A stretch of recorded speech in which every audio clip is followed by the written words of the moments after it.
Good afternoon and welcome to UK Column News. It's just after 1 o'clock. It's Friday the 25th of July 2014. I'm your host this afternoon, Brian Gerrish. With me in the studio, Mike Robinson. Afternoon. Well, the weather across the country is pretty easy because we're being told everything is there. It's cloudy, it's sunny, it's raining, and some places have got sunshine and rain. So probably that's the forecast for the next 3 days as well. Some of you say that we're always serious. This is not true, and we'd like to start the news today with a little bit of black humour. The local Plymouth Herald has been reporting on a common purpose event, which it says that the alumni event has been postponed until after the summer holidays. There was problems with a number of former students. Organisers said the Alumni Connect event on July the 30th was problematic for a number of former students. So they're going to celebrate 25 years of common purpose leadership and of course leading beyond authority as an organisation. So this is a major article for the Plymouth Herald. But what caught our eye is it's actually been produced by the crime reporter. So maybe a bit of truth coming to the surface there. But if anybody thinks common purpose has disappeared, oh no. Common purpose is still hard at work. Of course, Eric Pickles spread the big lie that local authorities shouldn't get involved with this pernicious political charity. But the reality is that David Cameron and Francis Maude and other key members of the Conservative cabinet are rapidly pushing common purpose doctrine through the public sector and the third sector and of course big society. But there you are, according to Plymouth Herald, it's a subject worthy of the crime reporter. Well, we must come on to the subject of Melanie Shaw. Her trial, we understand, is taking place at the moment in Nottingham Crown Court. It was programmed for 11 o'clock today. And the charges against her were arson with intent to endanger life. She's also been charged with criminal damage.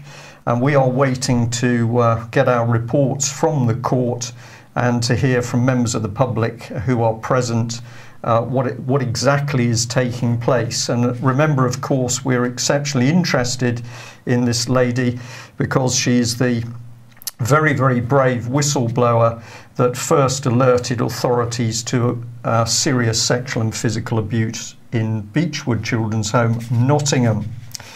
Well, what caught our eye, and thank you to the researcher that dug this one up, is the Nottingham Post article, which we believe covered that fire. So here we are. This is actually dated the 1st of February 2014. And it says that Nottinghamshire Fire and Rescue were called to a shed fire which spread to a neighbouring house. And if you look at the timings there, it appears that Nottingham Fire Service were present for about 2 hours. This would suggest a major fire. But UK column staff were surprised that despite the fire service putting a public list of incidents that they attended, there was no incident listed for the 1st of February. We were also surprised that the police reported the incident on their own website as the 4th of April 2014. And I believe, Mike, you didn't really get a satisfactory response to that from the police. Well, indeed, the police media team still haven't responded to my email asking about that, Right. and still aren't answering their phones. Now, we asked somebody else to see if they could get through to them, and they said that they had some success, and that I should try again, but so far I haven't had any luck. Yeah, it's just strange, isn't it? Very strange that they don't want to answer the question as to why the date is different. Okay. We're going to put this up for you again. This is Melanie's address at HM Prison Peterborough. We have had a number of letters sent through to us. Other people have written to Melanie, and those individuals have been kind enough to send us copies of her replies. Obviously, the letters are making a very big effect. Melanie says it's wonderful to know that people are looking out for her safety. She's given us a written statement that she has no intention of harming herself or committing suicide. She's put a name on that, she's signed it and dated it. And we believe that this is a clear sign that Melanie is very concerned for her personal safety, even within Serco prison, HM Prison, Peterborough. Is she still in room B1.3? That's a very good question, Mike, because we know that she's been moved around. It's possible that she's now in another room. I think we've got to say that if a full name and prison number is on there on the envelope, it should be given to her. And we just remind people, please do not send money or postal orders to Melanie without a name and address of the sender attached, because if you do, that money will be stored by the prison for a month. It will not be given to Melanie, and at the end of the time the prison will give it to a charity of their choice. Who knows, that could be common purpose. So if you're sending money, make sure that you actually annotate whatever it is, the cheque or postal order, with a name and address, so that the prison can see who actually sent that money. I understand that's an anti-money laundering system. Presumably some prisoners are getting cheques for £50,000 then. Must be. Yeah, outrageous. Well, on the subject of serious sexual abuse, we thought we'd just remind people about some of the stranger things to do with Jimmy Savile. And we draw your attention here to the Catholic Herald from Friday, September the 5th, 1975. And what was being reported here is that Jimmy Savile was spending time travelling in the Holy Land, where he was meeting a number of people within the hierarchy of the government of Israel. But apparently he was also having a look at Palestine and some of the problems. Now this visit was also reported in the Daily Mail. So here's some of what the Mail had to say. He actually recorded a Jim Will Fix It show in Israel in 1975. He said, I arrived at this reception and I was wearing a pinkish suit with short sleeves. When the president came to me, he asked how I was enjoying my visit to Israel. And this is the key thing. Apparently, Mr. Savile said, I said I was very disappointed. The Israelis had won the Six-Day War, but they'd given back all the land, including the only oil well in the region. And we're now paying the Egyptians more for oil than if they had bought it from Saudi Arabia. And I said, well, you've forgotten to be Jewish. I think that should be, you've forgotten how to be Jewish. And Savile was then asked, would you like to tell my cabinet that? So here is the key thing. The next morning, Jimmy Savile, went to the Knesset and they interrupted a cabinet meeting and I told them the same as I told him. Roger Ordish, Savile's BBC producer and co-creator of Jim Will Fix It, said, I know he met the president when we were in Israel in 1975, and he did the same thing at Chequers with the Blairs as he did with the Thatchers. Jimmy has this strange authority without being a person in authority. He's definitely unique. What's your take on that last statement, Mike? Well, the only thing I can think of is that either he was doing so much good work for charity and therefore that was giving him some credibility in certain circles, or he had some hold over these people, and I can't say I know which it is. Yeah, and of course we could assume that if he's got a hold over people, what's the hold going to be? Deviant sexual practice with children. Exactly. Let's make sure that this thing is real, because here's the same thing being reported by the Jewish Chronicle. Sir Jimmy always said he berated the Israeli cabinet for being too soft after the Six-Day War. So we've got a DJ in a pink suit berating the Israeli cabinet for being too soft. Bling-loving Leeds-born presenter. He said he's the most Jewish Catholic you will ever meet. I'm not sure I understand what that means. But nobody seems to have thought this was strange, that somebody of this type could go into a sovereign nation state and tell them what to do. Yeah. And 10-day visit to Israel in 75 when he met President Ephraim Katzir and Jerusalem Mayor Teddy Kollek was organised by John Levy of the Friends of Israel Educational Trust. Okay, well, against that, we'd just like to draw your attention to modern day politics. And this has been posted up on YouTube, and it's our very own Education Secretary Michael Gove speaking from the stage of an event in 2013 closer to Israel, and this was celebrating 65 years of the State of Israel. There was a huge attendance, and here's some of the audience.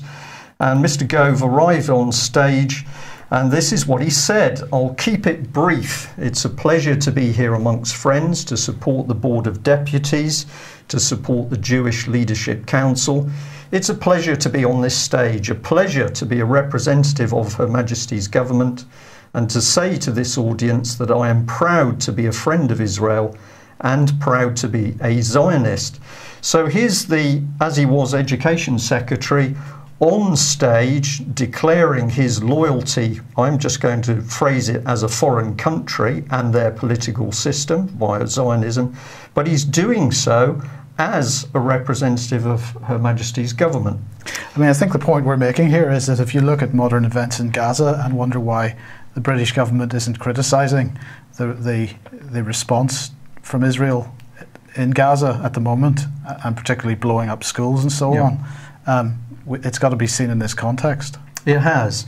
Well, of course, remember that Michael Gove has moved on from being Education Secretary, but before we get to that, let's have a little look at this man, Tim Fortescue. Here he is on a BBC clip, Westminster Secret Service, BBC in 1995. So Tim was the Conservative whip, 1970 to 73. And what did this man have to say? Well, he had this. He said, for anyone with any sense who was in trouble, he's talking about MPs, they would come to the whips and tell them the truth and say, now I'm in a jam, can you help? It might be debt, it might be a scandal involving small boys, or any kind of scandal in which a member seemed likely to be mixed up in. They'd come and ask if we could help, and if we could, we did. And we would do everything we can because we would store up brownie points. And if, well, I mean, that sounds a pretty nasty reason, but it's one of the reasons, because if we could get a chap out of trouble then, he would do as we ask forevermore. So in simple common sense language, what this man is really saying is that the government whips blackmail MPs to do as they're told, and serious crime such as child abuse is not reported. Or is actively covered up. In fact, he's saying that it's actively covered up because he's saying if they could help, they would. Yeah, but it's this man is saying it on film. There's no ifs or buts. What, you know, this is not some created report in the newspapers. We can hear his own words. So let's come back to the man that many newspapers are saying has been demoted. He's taken away from education and given the job of chief whip. Here we are. BBC News, Michael Gove moved to chief whip in cabinet reshuffle, but many of the reports say, well, he's been pushed to one side, he's failed, he's been demoted. But we've got two questions for Michael Gove MP. The first one is his allegiance to the people of Britain or to the people of Israel. We really don't mind which, we would simply like to know who has precedence. And the other one is, will his new job as chief whip maintain the Conservative precedent of the blackmail of MPs and the cover-up of crimes? So we're looking forward to some answers on that, and who knows, perhaps that very interesting lady on YouTube who's been asking videoed questions of Prime Minister David Cameron and others might pick up on this. Perhaps some of our audience may like to write to Mr. Gove direct and ask whether he intends to blackmail MPs as in his role of being whip. Well, where do we go from that? Bankers, I suppose. Yeah, well, because it's good news, because the economy is in burgeoning condition. The IMF has released its World Economic Outlook update, and they're really very happy with how things are going, although they say the recovery is going better in some places than in others. They have reason, of course, to be very happy, and we'll come on to that in a moment. The IMF's report says that Britain's economy is growing fastest of all, and as you might expect, the mainstream press immediately jumped on the bandwagon, and as have the politicians. So we have George Osborne, Chancellor of the Exchequer, here tweeting this morning that Britain's economy grew by 0.8% in the last quarter, and that, he says, is higher than at the time of the economic crash in 2008. And it is, he says, a major milestone. Well, that's brilliant. The Liberal Democrats as well, the Liberal Democrat Party, also very excited by the latest figures, claiming for themselves actually the credit for achieving this major success. And they even have the cheek, as you can see, to include an image of someone actually making something. And we'll understand why there's a major irony or perhaps hypocrisy in that in a moment. But the IMF report coincides with the latest GDP figures from the Office for National Statistics, who have produced this lovely dumbed down version of their figures for those of us who don't understand the main report. And so here we are, GDP up 0.8%, as Osborne said, in the last quarter. And as we can see, the vast majority of that was in the service sector. But I think here is the key point. Because further down that helpful infographic from Office for National Statistics, we have this. When we look at the change in the proportion of the types of economic activity in the country since the crash of 2008, we find that productive activities are still 11.3% below their 2008 peak. And within that figure, manufacturing is still 7.4% below its 2008 peak. Agriculture as well, 5.7% below its 2008 peak, and of course that represents our food security. So if we're not producing our way out of this recession, then what has been the driver for GDP? Well, perhaps this gives us a clue, because here we've got a graph showing government debt since 2008, and you can see that George Osborne's long-term plan is to get the UK into deeper and deeper debt. And that's why the IMF is so happy at Britain's fantastic performance. So the figures for 2005, by the way, based on Treasury estimates, which is why I've highlighted that in blue. But anyway, of course... 2015. Sorry, 2015. Sorry, yes, thank you. But it's not only government debt. Let's remind ourselves of the overall picture of debt in this country at the moment. Now, this diagram, I didn't have a chance to update this, so this was actually produced in 2012. It's not up to date because obviously government debt is bigger now, but nonetheless, the only real change is that some of the figures are bigger. The proportions of debt remain roughly the same. And so when we take the total debt into account, the UK is carrying debt of over 900% of GDP. And it's not being paid down at all, and in fact it's pretty much unrepayable. So we should also note that this diagram does not include the roughly $2 quadrillion of outstanding derivatives debt that's sitting around in the financial markets. Financial commentators will say that there's no need to worry because when derivatives contracts are all netted out, the remaining debt is manageable. But of course that presumes that there is a controlled collapse at some point, controlled management of this process, and so that these contracts net out in a managed way. And of course in the event of another financial crash, that's highly unlikely. Well, the mainstream press, we've got some people speaking out about this situation. Here's Liam Halligan asking again if we're on the verge of a new credit crunch, and while he's mainly talking about the United States and a Federal Reserve system, the points he's making apply equally over here. And echoing Liam Halligan's comments, we have Nicholas von Bommard from Munich Re, which is a reinsurance company, and he's saying, in our view, the tools of monetary policy are losing effectiveness. The point will come when they will produce worse collateral effects than the main effect. Than the main effect that can still produce it all. So those that need a refinancing will get no money at that point. So really he's pointing out that the helicopter dropping of money by all the central banks, the keeping interest rates at almost zero, this is not going to work for very much longer. This is the point that Halligan's making, that we're heading towards another credit crunch and absolute disaster because there's no money left in the system for bailouts. As we've mentioned before. So the bottom line here is that the mainstream media, politicians continue to mix up the word finance with economy, implying that these two things are the same. GDP isn't really a good measure of economy because it includes the effects of the levels of debt that the real economy is carrying, and doesn't really demonstrate productivity at all. And in fact, productivity under the current system continues to fall in this country. The financial system continues to be a millstone around our necks, and the banks are still too big to fail. The levels of debt that we're carrying are still too big to be honoured, and it's going to result in people losing everything that they have, because, as we've pointed out many times, bailout has been replaced with bail-in. So we need to deal with the banks by splitting them up, and that means Glass-Steagall style reorganisation, and we need to deal with the productivity aspect by reinstating the Bradbury pound and using the national credit to fund projects which help us produce our way out of the mess.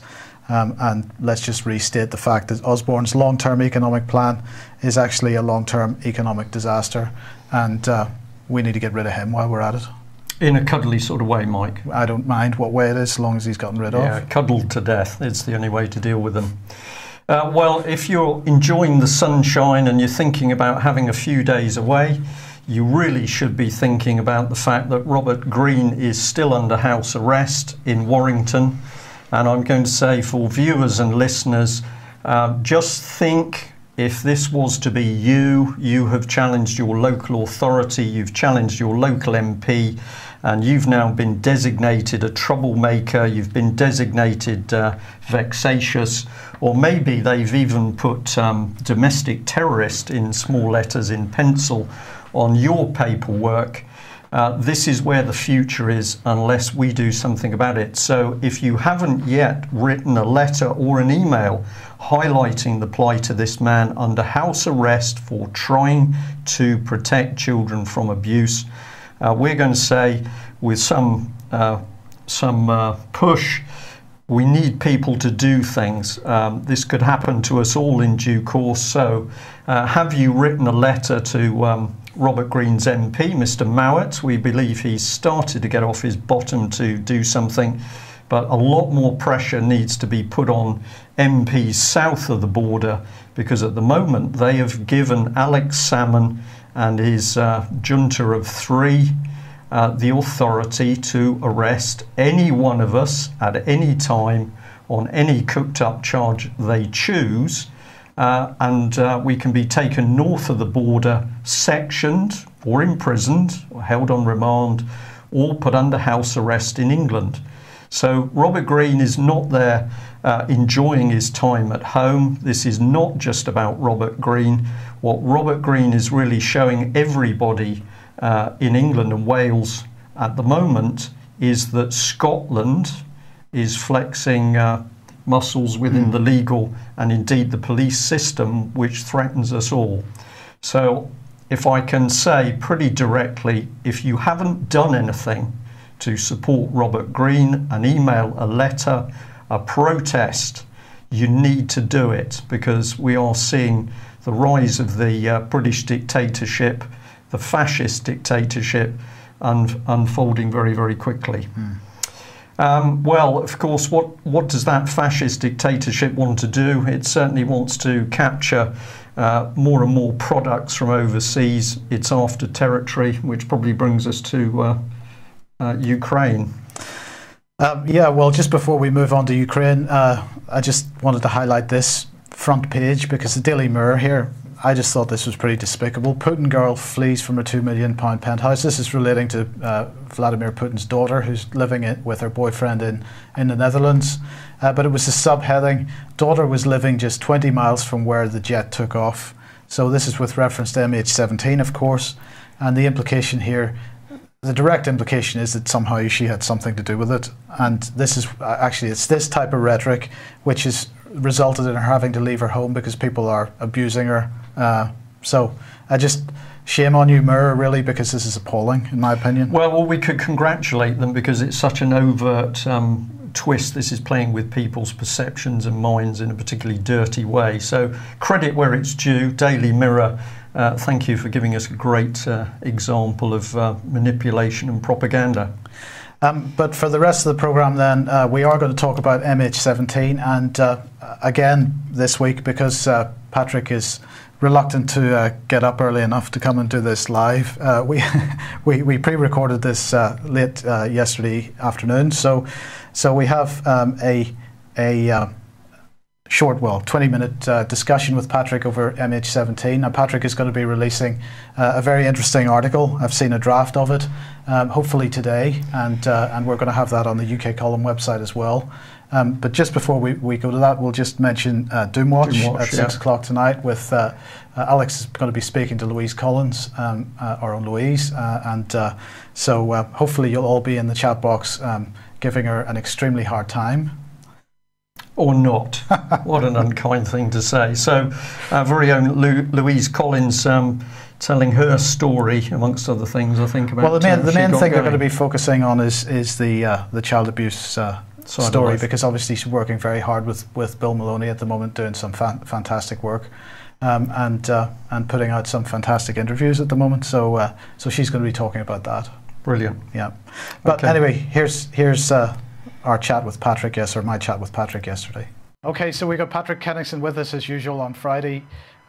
Thanks for joining us, Patrick. Well, you've been following with me the situation around the MH17 flight, and of course we haven't made too much comment on this on the UK Column News, but you've clearly been doing quite a lot more research than we've had time to do. So maybe you could give us a few clues as to what's going on, because as far as I understand, the truth is somewhat different to the official narrative. Yes, thanks for having me, Mike. Yeah, for the last 5 days, we've been researching MH17 and gathering data, various types of data, which is publicly available. This is satellite imagery, air traffic control data, and also media reports from the ground in both the west and the east of the Ukraine. And what we've put together is in stark contrast with what you're seeing in the US and the British and European media regarding MH17. And as we know, from the moment of the crash, immediately blame was assigned to the pro-Russian separatists, rebels in the People's Republic of Lugansk and Donetsk. So that's the narrative that's been steamrolling since July 17th, last week, just under a week ago. And that's more or less continued unabated until Monday. And on Monday, and this is quite interesting, this has been blacked out by the US media. The international media organization that's running point on this particular story is probably CNN on an international level. So CNN is more or less the keeper of the narrative. Yeah, and they were actually on site pretty quickly after the event, weren't they? Yes, they were indeed. So we have I mean, there's a lot of ground to cover here, but I'm going to give you a short synopsis. Let's start with what was released by the Russians. And this is, bear in mind, the Russians have handed this over. This is all verifiable, time-stamped, with contextual data regarding all satellite imagery taken by Moscow during these events, and also the air traffic controller information which they've collected from their radar systems. They've handed it over to European authorities. I thought it was interesting that they've actually handed the black boxes over to the British, and do you see any significance in that? Well, the rebels handed the black boxes over to OECD authorities, who then have transferred them to Farnborough in Britain for analysis.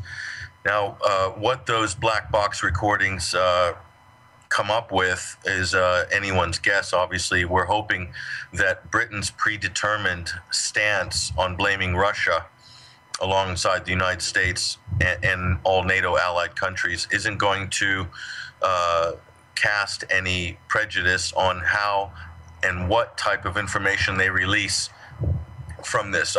Certainly, as it's happening in Britain, the BBC will be given first access to this information. And how the BBC reports it will be very telling when that happens. But within that information should have, if it's made fully transparent and all the information is released unedited, you'll find quite possibly the answers from the cockpit crew of MH17, what exactly happened on that day. And we were told, obviously, the U.S. and NATO and our media in the West the first thing they put out was a 5-second YouTube clip of what appears to be a book missile launcher in a rebel-held area, leaving the area at the day of the crash. Well, that video has been discredited. That was released by the Ukrainian government, by the way, in Kiev. It's been discredited. Not only is it in the wrong place, but it also allegedly looks like it was uploaded on the 16th of July before the crash. So that's video of probably a Ukrainian missile launcher in a Ukrainian-held area, okay, mind you, that they're trying to put forth as the first piece of evidence. So you can cross that out. That's pretty much discredited, although Washington is still holding on to what it calls social media evidence. The second is an audio recording, allegedly, of rebel commanders boasting that they've shot down a passenger airline. And this is audio tape 1. And there's a second one released as well, audio tape 2, of 2 different rebel commanders in a conversation. And what's interesting here, which has been ignored by U.S. intelligence officials, probably intentionally, is that this YouTube video of the book launcher and audio 1 and audio 2, these so-called damning tapes, all contradict each other as to the location of this alleged missile launching battery. So they have different towns in the recordings. Not only that, the timestamps on these audio recordings looks like it's been edited together, including some timestamps from the audio raw data that would put at least part of this recording on before the actual crash was created. So clearly what's happened here is they pulled down audio snippets and edited them together.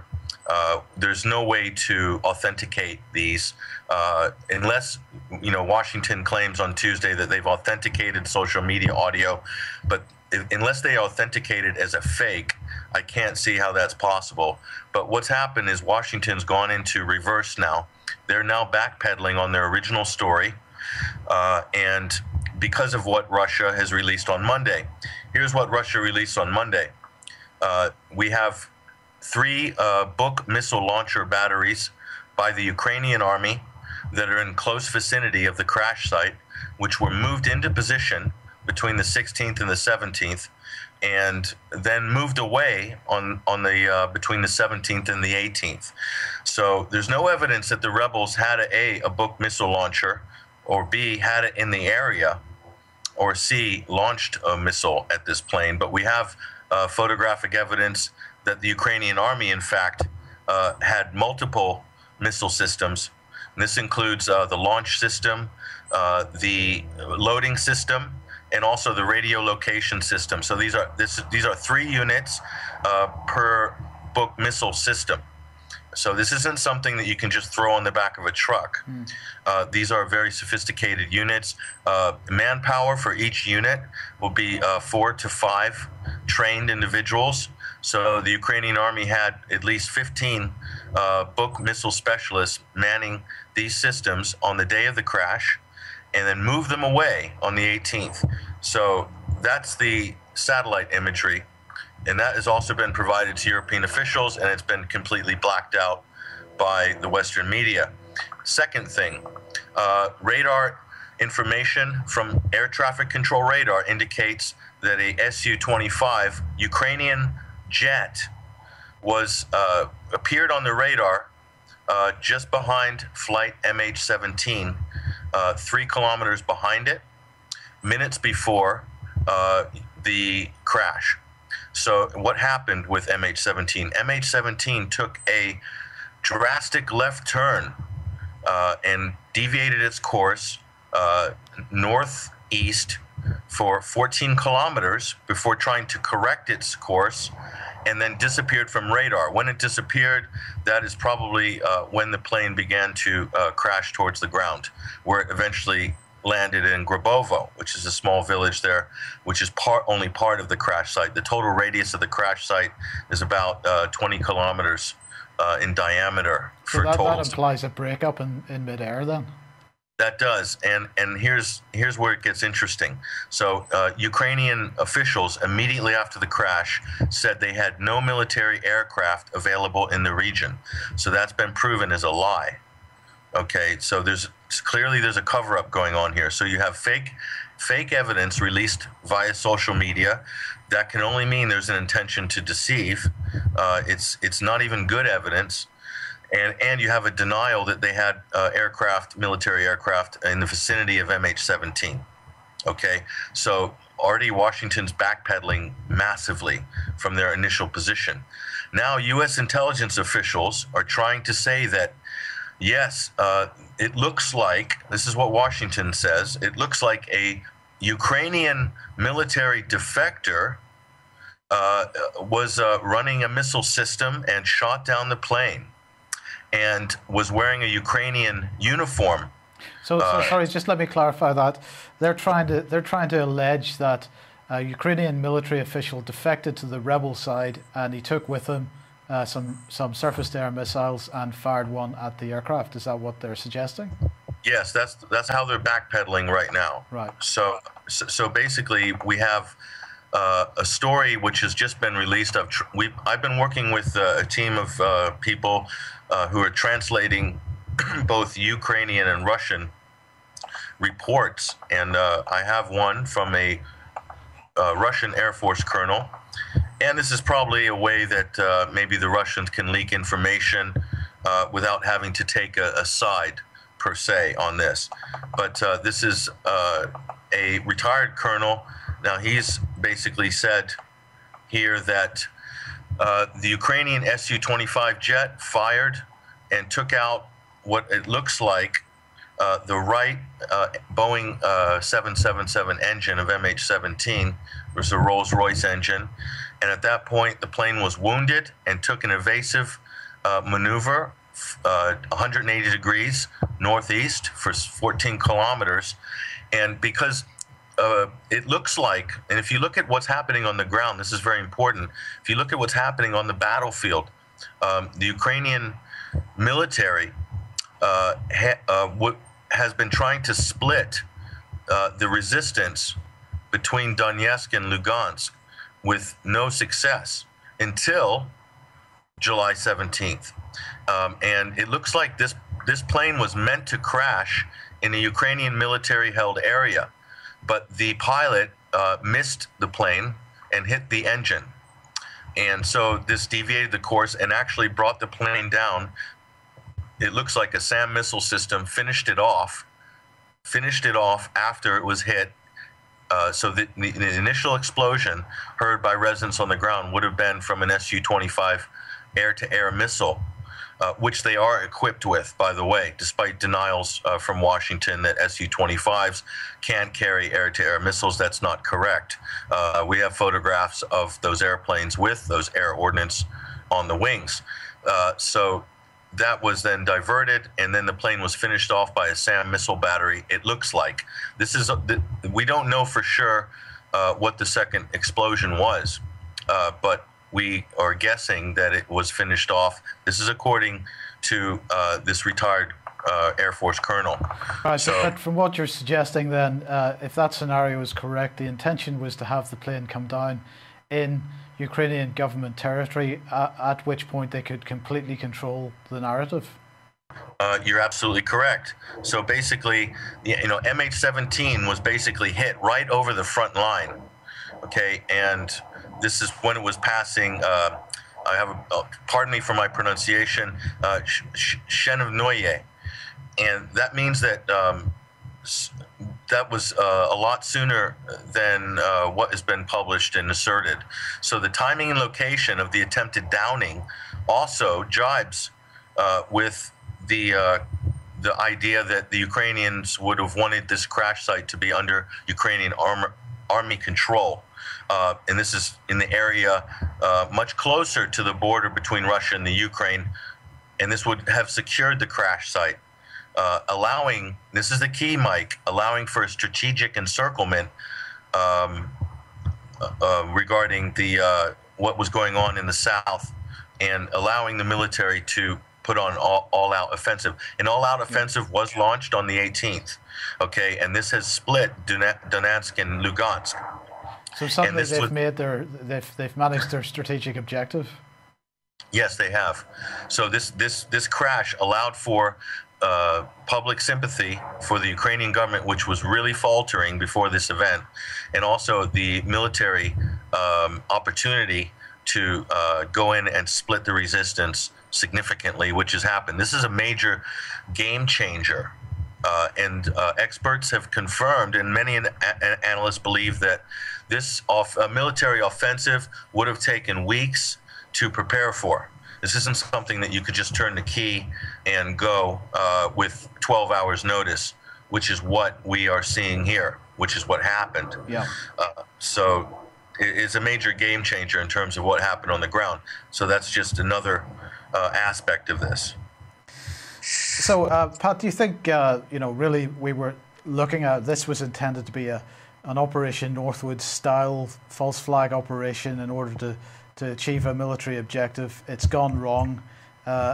Really, not only the fact that the Russians are aware of the fact that it's gone wrong, but the use of social media actually has completely changed the direction of so they're unable to use their planned narrative, and they're really floundering around trying to find some kind of way out of this mess at this point. Sure. The reality is this, Mike. The United States and NATO, they have all the evidence, okay? They're in possession of all the evidence, and they cannot release anything because basically Russia beat them to the punch on Monday, July 21st. And Russia did it in a public fashion, and they also handed over their findings to European authorities. So this basically means Washington can't release any of the information they have. And here it just so happens that a major U.S. military NATO drill was conducted in the Black Sea, which ended coincidentally on July 17th. This was Operation Seabreeze 2014.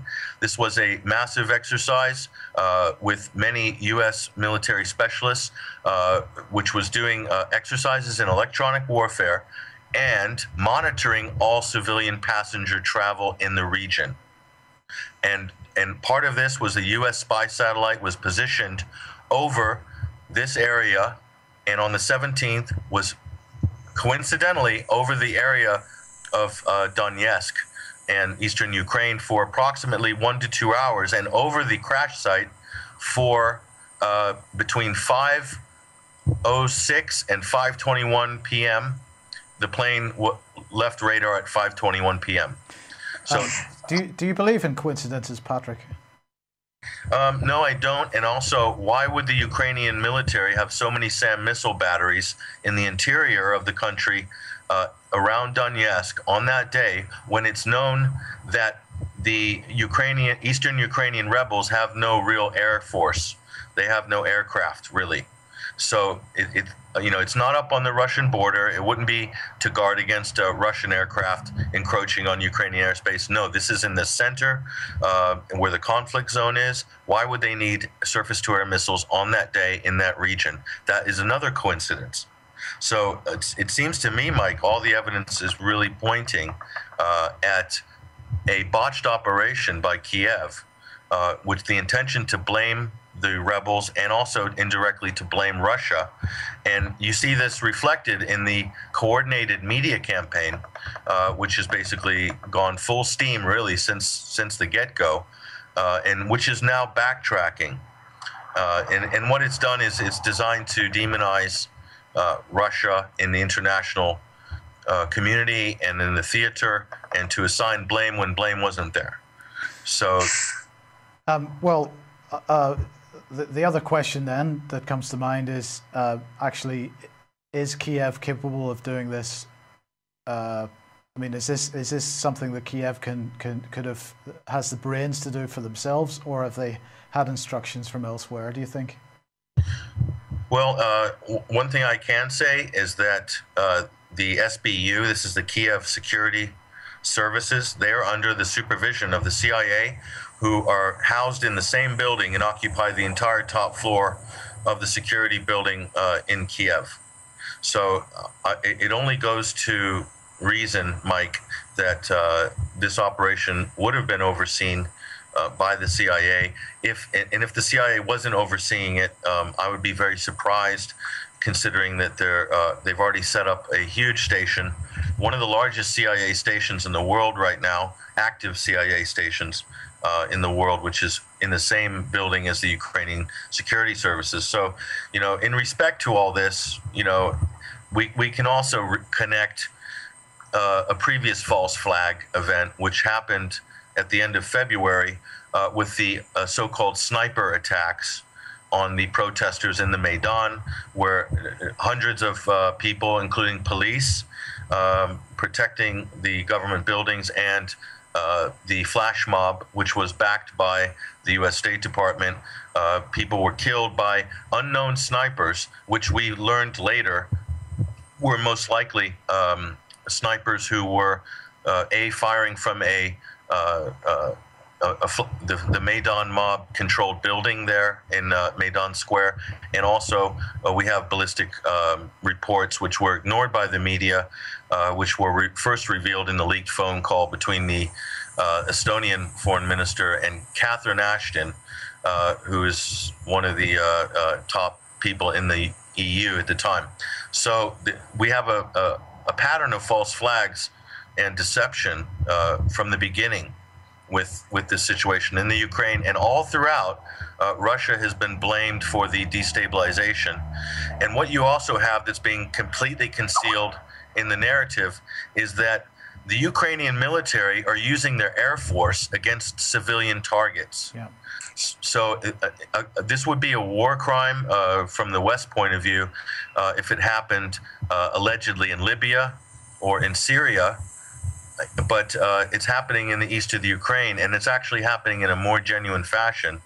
And no word about this huge humanitarian and international breach of the Geneva Conventions.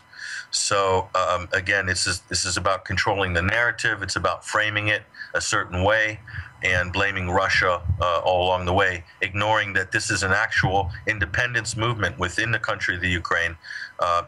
And the ignorance of this is shocking, but not so shocking if you look at, for instance, the coverage in media and the political rhetoric regarding the siege in Gaza right now, and also the foreign fighters in Syria, which were all along being backed by Washington, Saudi Arabia, and the NATO allies. So I can't explain anymore that we're seeing a level of deception here, and our media is complicit in it, our politicians are complicit in it, and it's hugely damaging, and it's costing innocent lives on the ground. Yeah. Yes, okay, well, brilliant. Thank you very much, Patrick. I mean, we're going to go into this in more detail in the coming days and weeks. I know you have a major article coming out probably over the weekend. So, have you any final closing remarks? No, we have a very detailed report, which will probably be a definitive report in terms of this subject matter, and more comprehensive than anything anybody's ever seen. But we want to make sure that it's absolutely accurate, and that everything stacks up in the timeline, etc. So, but certainly, I don't know what to say, Mike. This, an incredibly dangerous situation and an incredibly haphazardly organized event which took place last week, according to the evidence, Mike. So I'm only I'm not speculating. I'm literally following the forensic evidence surrounding what happened on July 17th. Okay, brilliant. Thank you, Patrick, and we'll speak to you again in the not too distant future. Thanks very much. Thank you, Mike.